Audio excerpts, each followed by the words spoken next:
Hi everybody, let's talk about how to use Coinbase Simple Trade Mode.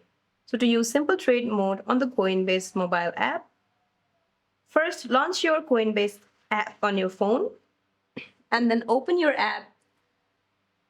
Then make sure that you're logged into your account. Now, tap the crypto you want to trade and then press the buy or sell button on your screen. Now type the cash or crypto amount and then tap preview buy or preview sell. Once you do that, tap buy now or sell now to finish.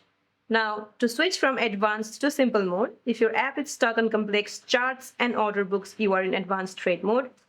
You can simply switch back by going to your settings. Just tap the 9-dot menu at the top left of your screen and then look for the advanced trade toggle switch, then turn off advanced trade to automatically return to simple user interface. So that's it for this video, guys. I hope this video is helpful. See you in my next one.